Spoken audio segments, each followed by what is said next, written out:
Hello again, everyone. I'm Tom Hanneman. It's no surprise to anyone that yesterday's game was one of the greatest. Alley-oop thrown down by Michael Beasley.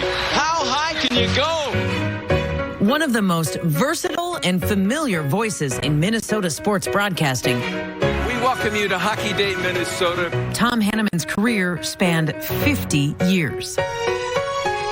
Born in La Crosse, Wisconsin, his family of 8 brothers and sisters migrated throughout the Midwest before landing in Minneapolis. Tom's first taste of broadcasting came in 1970 as a disc jockey at Minnesota State University.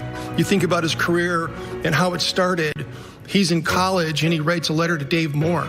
While he was still in school, Tom got his foot in the door at WCCO TV, working as a dispatcher. It wasn't long before he took up a more permanent residency. 4 holes in 1 at the U.S. Open today. Tom was in our living rooms for 2 Vikings Super Bowl appearances. It may be a silly question, but can you describe what you're feeling right now, Kirby? And who could forget the 1987 World Championship run for the hometown Twins? The parade is over, but believe me, nobody wants to leave. Or the dramatic national championship for our Pride on Ice in 1979. I know you weren't happy before. You got to be very pleased now.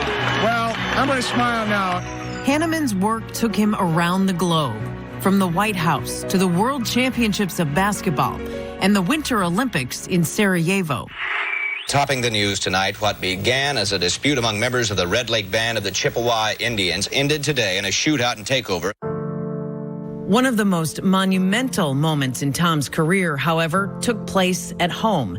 It wasn't a sports report from an anchor desk. In fact, it wasn't an assignment at all. I volunteered. We were shorthanded, and I said, listen, I'll go up. There'll be an FBI roadblock, and I can do this. So I went. Unfortunately, we beat the FBI to the area, so we drove right into trouble. For the next hour, the demonstrators went on and fired shots into the air. The gunman put the gun to my temple and said, I'm going to blow your effing head off. And it's a funny thing. You're scared to death, but I accepted that I was going to die. And there was a certain amount of peace. My wife and I had a 6-month-old son, and I was really happy at the time because I'd taken out a life insurance policy, and I thought, well, they'll be set for life. And we're laying in the middle of a highway, and it appeared he was just going to try to run us over. He's screaming and yelling, about as intense as you can get. And he turned around with the car and went into a building, and then we took off. A witness to the event helped bring Tom and Keith to safety. Their experience left a lasting impression. It certainly gave me clarity when you come close to death about what's important and what isn't. And there's gratitude every day, if you look for it, that you're simply alive. After 16 years, Tom left WCCO TV to join the new team in town. The first game ever for the Minnesota Timberwolves. In 1989, Tom was hired by the Minnesota Timberwolves as their TV and radio host and reporter, working alongside Kevin Harlan. For Tom, with the Timberwolves for 23 years, and we overlapped for 9 of those. He also did NBA radio, so his broadcasts were heard all across the country. Thank you again for this Silver Circle honor. He's a 9-time Emmy Award winner and the Ray Scott Award for Excellence in Sports Broadcasting. This kid has a gift. And then goes from being a sideline reporter and just becomes a play-by-play guy in the NBA. One of 30 in the NBA. Who does that? And then he transitions into working for Fox Sports North and becomes the face of Fox Sports North. From deep in the heart of Target Center, we welcome you to Wolves Live. And is just one of the singularly most unique, talented broadcasters I've ever worked with. Meow, meow, he's on the lam. Tom Hanneman really is Phil Hartman. A moment of silence tonight for Steadicam guy who is no longer steady. One of the most talented sketch comedy artists.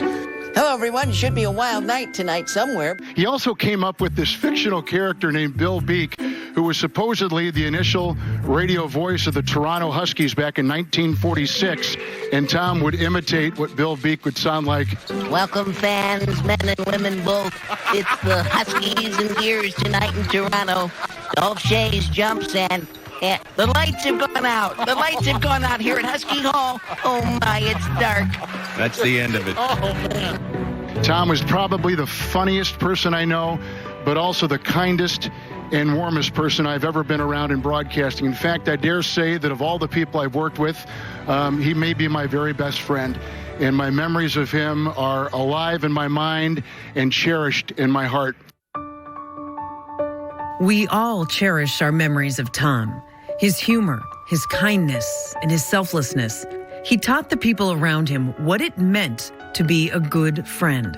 You know, I think anybody that's worked with Tom realizes, too, that whether you've been an intern, production assistant, a director, a producer, on-air talent, the editors, Tom would go around and speak with everybody. He's been a friend to many, and I think that if you look at the people that he's worked with, whether it's CCO, the Timberwolves organization, and at Fox Sports North, Tom Hanneman has been a friend to all. Tom was a friend to all, but his lasting legacy and what he was most proud of was his family. His wife, Nancy, his children, Adam, Courtney, and Kyle, and his 5 grandkids. It was being a husband, father, and a grandfather that brought him the most joy. Tom Hanneman impacted so many people, and he will be forever missed.